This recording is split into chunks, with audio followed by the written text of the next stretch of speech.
Hello बच्चों, आज Haryana GK में हम पढ़ेंगे एहोल अभिलेख यानी एहोल इंस्क्रिप्शन। एहोल इंस्क्रिप्शन है वो हरियाणा जीके का एक बहुत इंपॉर्टेंट टॉपिक है और हरियाणा जीके ही नहीं, ये तो इंडिया जीके में भी पूछा जाता है। आप यदि किसी कंपटीशन एग्जाम की तैयारी कर रहे हैं तो आप तभी तो हरियाणा जीके पढ़ रहे होंगे, और हरियाणा जीके जिस पेपर में आएगी उसमें तो इंडिया जीके भी आएगी। तो एहोल अभिलेख है, एहोल इंस्क्रिप्शन सभी कंपटीशन एग्जाम में काम में आता है। तो आइए हम जानते हैं एहोल इंस्क्रिप्शन के बारे में। तो देखो, एहोल इंस्क्रिप्शन है ये कर्नाटक में है। कर्नाटक में एक डिस्ट्रिक्ट है बगलकोट। बगलकोट डिस्ट्रिक्ट है बीजापुर के पास, विजयनगर के पास है। वहां पर बगलकोट में ये एहोल नाम की जगह है। एहोल एक टाउन का नाम है, एक शहर का नाम, छोटा सा टाउन है और बहुत पुराना टाउन है ये कर्नाटक में बगलकोट में। तो यहाँ पे एक इंस्क्रिप्शन मिला है। इंस्क्रिप्शन कोई भी अभिलेख होता है जो पहले राजा महाराजा होते थे वो ऐसे स्टोन के ऊपर कुछ ना कुछ लिखते थे, लिखवाते थे। उनके जो कवि होते थे, पोएट होते थे, वो सारे लिखते थे उनके ऊपर, अच्छे से राजा की प्रशंसा करते थे। ऐसा ये अभिलेख मिला है एहोल में। तो एहोल कहाँ है? कर्नाटक में है और इसका डिस्ट्रिक्ट है ये बगलकोट। बगलकोट डिस्ट्रिक्ट में एक जगह है एहोल। और एक ये आर्कियोलॉजिकल सर्वे ऑफ इंडिया है ASI, उसके अंडर में है सारा। ये मॉन्यूमेंट्स है बहुत सारे यहाँ। तो ये एहोल वाला जो इंस्क्रिप्शन मिला है ये रवि कीर्ति ने लिखा था। रवि कीर्ति ने, रवि कीर्ति देखो ये एहोल इंस्क्रिप्शन है। ये पहले तो आप ये याद रखो कि पुलकेशियन II के बारे में है। ये पुलकेशियन जो सेकंड था ना, पुलकेशियन द्वितीय सेकंड किंग था, ये चालुक्य किंग था ये कर्नाटक का, उसके बारे में है पूरा कंप्लीटली। क्योंकि ये जो रवि कीर्ति था ना, ये रवि कीर्ति इसी के दरबार में कवि था, इसका ही कोर्ट पोएट था। ये कोर्ट पोएट दरबारी कवि था पुलकेशियन II का रवि कीर्ति। और रवि कीर्ति ने ये एहोल वाला इंस्क्रिप्शन करवाया है, ठीक है, लिखवाया था ये। तो ये कोर्ट पोएट था पुलकेशियन II का। पुलकेशियन II कौन था भाई? चालुक्य डायनेस्टी का किंग था, कई सालों तक इसने राज किया था। पुलकेशियन II की यदि हम बात करें तो इसका हम डेट यदि जाने तो 610 से लेके 643 तक ये इसका टाइमिंग था। 7th सेंचुरी में, 7th सेंचुरी में ये राजा था वहां। तो इसका एक कवि था, इसने लिखवाया था ये एहोल इंस्क्रिप्शन। एहोल एक छोटा सा टाउन है कर्नाटक में। और ये कब का है? इसमें डेट मेंशन है 634 AD, 634 ईस्वी में लिखा गया था ये। और इसमें दोनों डेट हैं, देखो इस एहोल इंस्क्रिप्शन में दोनों डेट हैं। ये ग्रेगरियन कैलेंडर है ना, जो 634 वाला जो हमेशा सम का यूज होता है वो, और एक ये शक कैलेंडर है ना, शक कैलेंडर, शक कैलेंडर, शक संवत बोलते हैं, शक कैलेंडर, वो भी है साथ में। देखो 556, देखो ये 78 ईयर्स का फर्क है शक संवत का और इसका, ये ब्रिटिश कैलेंडर का, क्रिश्चियन कैलेंडर का, और ये शक संवत का, शक कैलेंडर का 78 एज का फर्क है। देखो इसमें डिफरेंस। तो ये डेट है 634 में एहोल इंस्क्रिप्शन की और 556 शक संवत, दोनों की डेट है इसमें। इसकी जो लैंग्वेज है वो संस्कृत है, क्योंकि संस्कृत के कवि थे ये रवि कीर्ति। रवि कीर्ति हैं ये संस्कृत के पोएट थे, पुलकेशियन II के दरबार में रहते थे, कोर्ट में रहते थे, संस्कृत के थे। तो संस्कृत में लिखा हुआ है ये, ठीक है। और इसकी जो स्क्रिप्ट है ना, जो इसकी लिपि है, इस एहोल इंस्क्रिप्शन की जो लिपि है ये ओल्ड ब्राह्मी लिपि है। ब्राह्मी लिपि है यानी ओल्ड कन्नड़, इसको ओल्ड कन्नड़ ही बोलते हैं, ब्राह्मी टाइप में ही संस्कृत भाषा में लिखी जाती थी, ब्राह्मी, ठीक है। तो ये एहोल जो है ये टाउन है, ये चालुक्य लोगों की, बादामी जो चालुक्य थे ना, बादामी चालुक्य बोलते थे, बादामी वातापी, उसकी कैपिटल थी ये पहले। इसमें यहाँ बहुत सारे मॉन्यूमेंट मिले हैं। तो ये कैपिटल थी, राजधानी थी चालुक्य लोगों की। पुलकेशियन से पहले जो थे उनकी कैपिटल थी, बाद में ये कैपिटल इन्होंने चेंज कर दी। एहोल पहली कैपिटल थी, फर्स्ट कैपिटल ऑफ चालुक्य, बाद में इन्होंने बादामी को अपना कैपिटल बना लिया। बादामी तो ये नया नाम है, बादामी तो नया नाम है आजकल, बादामी सिटी है इसके पास ही है, ये एहोल के पास। तो यहाँ ये अब इसका नाम वातापी है, वातापी भी बोलते हैं, वातापी, वातापी नाम था, पुराना नाम वातापी था, ये बादामी अब नाम है। ठीक है, क्योंकि इस इंस्क्रिप्शन में भी वातापी जिक्र है। अभी देखो हम पढ़ेंगे यहाँ वातापीपुर का जिक्र है इंस्क्रिप्शन में। एहोल फर्स्ट कैपिटल थी। और ये कहाँ लिखा हुआ है, ये रवि कीर्ति ने कहाँ लिखवाया था, एक स्टोन के ऊपर एक मेगुती टेम्पल है एहोल में। मेगुती मंदिर है, टेम्पल है, ये जैन लोगों का टेम्पल है, जैन मंदिर। देखो ये जो रवि कीर्ति था ये जैन पोएट था, जैन था ये, इसका जो रिलीजन था ये जैन था। और ऐसा कहते हैं इसी ने ये मेगुती टेम्पल बनवाया था और इसके ऊपर ये इंस्क्रिप्शन इसने लिखवाई थी। मेगुती टेम्पल एहोल में है और उसकी वॉल के ऊपर, दीवार के ऊपर ये इंस्क्रिप्शन लिखा हुआ है। ठीक है, वहां रिवर जाती है, मलप्रभा रिवर। मलप्रभा रिवर के किनारे पर बसा हुआ है ये एहोल टाउन। मलप्रभा आगे आके कृष्णा रिवर में मिल जाती है, जो महाराष्ट्र से निकल के कृष्णा कर्नाटक में आती है और फिर वो आंध्र प्रदेश में होकर चली जाती है ना बे ऑफ बंगाल में, उस कृष्णा रिवर में मिल जाती है मलप्रभा। मलप्रभा नदी के किनारे पर बगलकोट डिस्ट्रिक्ट में ये एहोल जगह है। वहां पर मेगुती टेम्पल है ना, उसकी दीवार पे यह अभिलेख लिखा हुआ है पुलकेशियन II के बारे में, तो लिखवाया था रवि कीर्ति ने।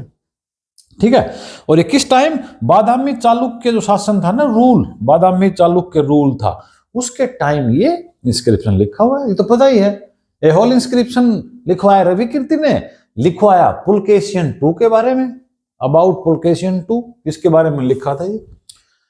ठीक है, और इसमें सबसे तो मेन बात जहां हरियाणा जीके की बात आती है, देखो ये तो कॉमन बातें हैं, ये तो इंडिया जीके में भी आपसे कुछ भी पूछ सकते हैं। अब अगर हम हरियाणा की बात करें तो देखो ये इसमें हर्षवर्धन के डिफीट का जिक्र है। इसमें राजा हर्षवर्धन थे ना थानेसर के राजा, फिर बाद में जो कन्नौज के राजा बन गए थे, Kannauj king, last Hindu king था ये, समझ लो लास्ट हिंदू सम्राट था भारत का, ये समझ लो। उसके बाद ये जो इस्लाम वाले आ जाते हैं, मुस्लिम रूल शुरू हो जाता है, उसके बाद लास्ट पावरफुल किंग था हर्षवर्धन।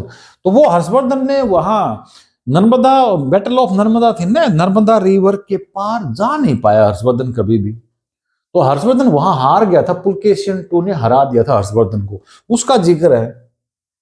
तो ये रवि कीर्ति ने लाइन लिख रखी है उसमें, एहोल वाले इंस्क्रिप्शन में लाइन लिख रखी है कि हर्षवर्धन को हरा दिया गया था, उसके इतने हजारों हाथी मारे गए थे, पूरे एलिफेंट, वॉर एलिफेंट की सेना लेके आया था हर्षवर्धन, लेकिन पुलकेशियन II से हार गया था।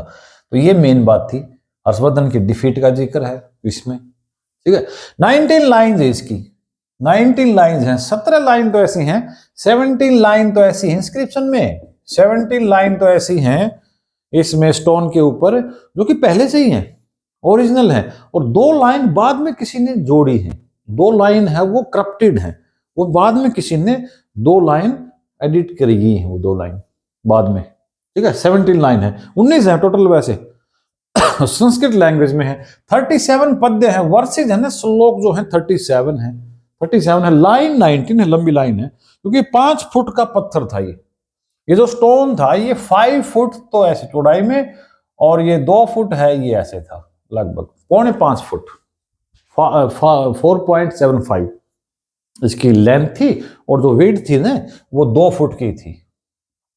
तो इतने बड़े पत्थर पे ये इंस्क्रिप्शन लिखवा रखा है। 37 वर्सेज है इसके अंदर, संस्कृत लैंग्वेज में है, और 19 लाइन है, 17 ओरिजिनल है, 2 हालांकि वो 19 ही थी पहले, 19 ही थी, 2 फिर किसी ने काट के वो मतलब टूट गया होगा वो शायद, इसलिए वो थोड़ा सा अलग बाद में किसी का लिखा हुआ है। ये मेंशन नहीं है कि बाद में किसने लिखवाया, किसने ठीक करवाई 2 लाइन, ये जिक्र नहीं कहीं। ठीक है, इसमें और क्या है, इसमें भाई कालिदास और भैरवी 2 महान कवि हुए हैं, भारत के पोएट हुए हैं संस्कृत के, ये कालिदास और भैरवी, इनका भी जिक्र है। इनका जिक्र क्या है, रवि कीर्ति ने अपने आप को कालिदास और भैरवी से कंपेयर किया है। पुलकेशियन II का दरबारी कवि था ये, कोर्ट पोएट था ये, दरबार का, संस्कृत का ही था, ये भी जैन पोएट था। इसने कालिदास कहा है अपने आप को कि मैं भी कालिदास की तरह ही महान हूं। ऐसे भैरवी भी एक पोएट था संस्कृत का। ठीक है, तो कालिदास के रघुवंश लिखे थे कालिदास ने, और जो किरात अर्जुनिया एक बुक है, पूरा एपिक है, महाकाव्य है, दोनों ही महाकाव्य हैं, ये भैरवी ने लिखा था किरात अर्जुनीय, और ये जो रघुवंश है ये कालिदास ने लिखा था। दोनों का जिक्र है, कालिदास के रघुवंश का और भैरवी के किरात अर्जुनीय का, ये दोनों। तो तो अगर कोई आपसे ये पूछे कि किरात अर्जुनीय किसने लिखी, तो भैरवी ने लिखी। रघुवंश किसने लिखी, who is the writer of Raghuvansh, ये महाकाव्य था, एपिक था ये कालिदास का। तो इन दोनों चीजों का जिक्र है इस अभिलेख में, ठीक है।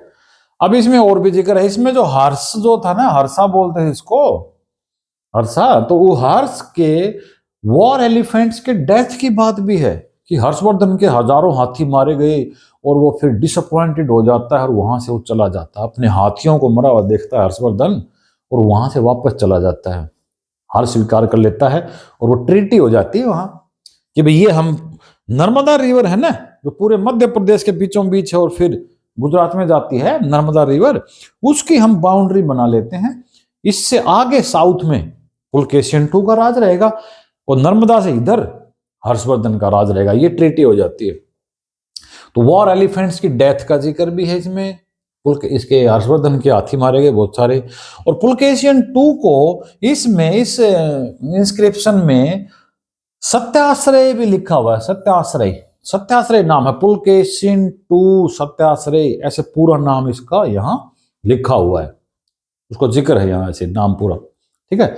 और एक लाइन ये भी है कि वातापीपुर का स्वामी है, लॉर्ड ऑफ वातापीपुर, स्वामी of Vatapipur as wife, Vatapipur रूपी जो वधु है, जो वाइफ है, उसका स्वामी है पुलकेशिन II। पुलकेशिन II की प्रशंसा करी है, एप्रिसिएशन करी है रवि कीर्ति ने इस ऐहोल इंस्क्रिप्शन में, जो चट्टानों पे लिखवाते थे, पत्थरों पे लिखवाते थे कुछ शिलालेख अभिलेख, उनको बोलते हैं इंस्क्रिप्शन।